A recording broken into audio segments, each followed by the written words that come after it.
Dust motes danced in the afternoon sunlight streaming through the gallery's Victorian windows. I stood in the middle of what my mother-in-law had called that worthless old junk shop, surrounded by paintings, sculptures, and artifacts that my grandfather-in-law, James Montgomery, had collected over his 6 decades of world travel. At least the building is structurally sound, my husband Tom said, trying to be optimistic as he examined the old hardwood floors. Maybe we could sell it to a developer?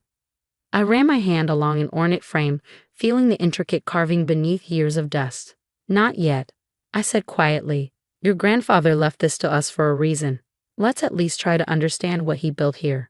My name is Emma Chen Montgomery, and 2 weeks ago, I inherited what the family considered the booby prize in James Montgomery's will.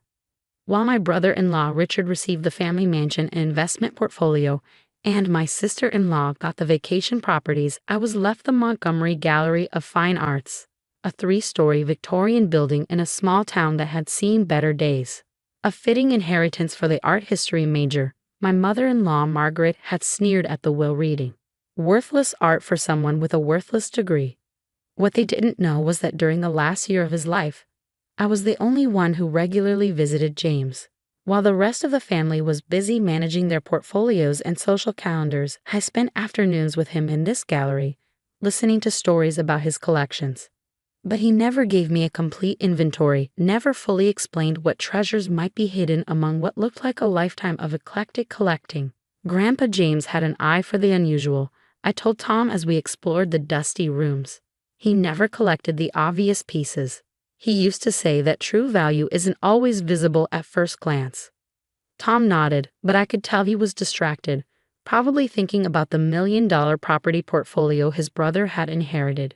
The Montgomery family fortune had been built on real estate and smart investments, not art. To them, this gallery was just an old man's expensive hobby. I pulled out my laptop and the small notebook I'd used to record James's stories during our visits. Let's start with the main gallery, I said, beginning to catalog the collection. My art history background and museum internships had taught me the importance of proper documentation. The first floor contained mainly paintings, landscapes, portraits, and abstract works from various periods. Many were good. Some were excellent, but nothing seemed extraordinary at first glance. But then I noticed something about a small landscape in a corner. "Tom, look at this signature," I called him over. "The style, the brushwork. This looks like an early Monet, but it's signed M. Claude. Is that important?" Monet's full name was Oscar Claude Monet. He sometimes signed early works as Claude. I carefully examined the canvas backing, the age of the frame. My hands started to tremble. This could be an unknown early work. We need an expert to verify it. Tom looked more interested now. "How much will that be worth?" "If it's authentic?" "Millions." I was already taking detailed photographs. But more importantly, if Grandpa James had one piece like this, there might be more, Tom finished, finally understanding. We spent the next week doing a preliminary inventory. The more I looked, the more I found pieces that needed expert evaluation. A small bronze sculpture that bore striking similarities to Rodin's early work. A collection of Chinese pottery that looked far older than the Ming Dynasty replicas they were labeled as. But it was what we found in the third-floor storage room that changed everything. "These trunks haven't been opened in decades," Tom said, helping me move a heavy wooden chest. The label read, "North Africa, 1962. Inside, wrapped in old blankets, we found a collection of ancient Egyptian artifacts. My hands shook as I unwrapped them carefully. "These look like they're from the New Kingdom period," I whispered. "But that's impossible. These should be in a museum." Tom was reading through some old papers found in the trunk. "Here's a letter from 1962, something about an archaeological expedition Grandpa James funded. Legal export papers, permissions from the Egyptian government." He didn't just collect art, I realized. He was a serious antiquities collector, but why didn't he ever display these pieces properly? The answer came 3 days later when Dr. Marcus Way, one of the world's leading art experts, arrived to examine the collection. I'd sent him photographs of just a few pieces, not mentioning their source. His response had been immediate and intense. The moment he walked into the gallery, his professional demeanor cracked. "My God," he whispered, moving from piece to piece. "Do you understand what you have here?" I watched him examine the small landscape I'd noticed. His hands were shaking as he used his specialized light to examine the paint and canvas. "This is an unknown early Monet," he confirmed. "Probably from his time in Normandy, before Impression, Sunrise. But that's just the beginning." He moved to the bronze sculpture. "This Rodin is also authentic, one of his studies for the thinker. And these pottery pieces," he carefully lifted one of the Chinese vases, "Ming Dynasty, but not replicas. Originals." My head was spinning. How much would you estimate the collection is worth?" Dr. Wei looked around the gallery, making rapid calculations. "Just from what I've seen on the first floor, at least $100 million. If those Egyptian artifacts you mentioned are authentic, possibly much more." At that moment, my phone buzzed. A message from Richard. "Family meeting tomorrow. Discussing a developer's offer for your gallery property. Don't be difficult about this." I showed the message to Tom, who had sunk into a chair, still processing the revelation about his grandfather's collection. "What are you going to do?" he asked. I looked around at the treasures James had spent a lifetime collecting, thinking about our conversations, about his belief in looking beyond the obvious. "First," I said, "we're going to document and authenticate everything properly. Then we're going to turn this gallery into what your grandfather always dreamed it could be." Dr. Y was already making calls to his colleagues, arranging for a full evaluation team. "This will shake the art world," he said excitedly. "A previously unknown private collection of this magnitude." As I watched the experts begin their work, I thought about tomorrow's family meeting, about Margaret's sneers and Richard's condescension, about how they dismissed this inheritance as worthless, just as they dismissed my art history degree. Sometimes the best revenge isn't about proving others wrong, it's about proving yourself right. And sometimes the most valuable things are hidden in plain sight, waiting for someone who knows how to truly see them. The Montgomery family's private conference room hadn't changed since I first entered it 10 years ago as Tom's fiancé. The same oil paintings of stern-faced ancestors lined the walls, silently judging every decision made beneath them. Richard sat at the head of the table, Grandpa James' old spot, while Margaret held court at his right hand. "We've received an offer from Platinum Development Group," Richard announced without preamble. $5 million for the gallery property. Given the location and condition, it's more than generous." I placed my folder on the mahogany table, taking my time. "That is generous," I agreed, "but I'm afraid we'll have to decline." Margaret's perfectly manicured nails drummed against the table. "Don't be foolish, Emma. That building is eating up money in maintenance costs. The art inside isn't worth a fraction of this offer." "Actually," I said, opening my folder, "about that art, I began laying out photographs and preliminary authentication reports. Dr. Marcus Wei and his team have spent the past week evaluating the collection. Would you like to know what they found?" Richard barely glanced at the documents. "Some old paintings and dusty antiques. What's your point?" "My point is that the worthless collection you've been mocking includes an unknown early Monet, an original Rodin study, authentic Ming Dynasty pottery, and a legally exported collection of New Kingdom Egyptian artifacts." I slid the preliminary valuation across the table. "Current estimated value, approximately $300 million, and they're still cataloging the second floor." The silence that followed was absolute. Margaret's face had gone pale. Richard picked up the valuation with trembling hands. That's impossible," he stammered. "Actually," a new voice said from the doorway, "it's probably conservative." Dr. White entered, followed by his colleague Dr. Sarah Chen from the National Gallery. "We just finished our preliminary assessment of the second floor collections. The Japanese prints alone are worth $20 million. I watched as the family's expressions shifted from dismissal to disbelief to dawning comprehension. Tom, who had been quiet until now, spoke up. "Grandpa James didn't just leave us a building," he said. "He left us a legacy, one that only Emma was patient enough to understand." Dr. Chen stepped forward, her eyes bright with excitement.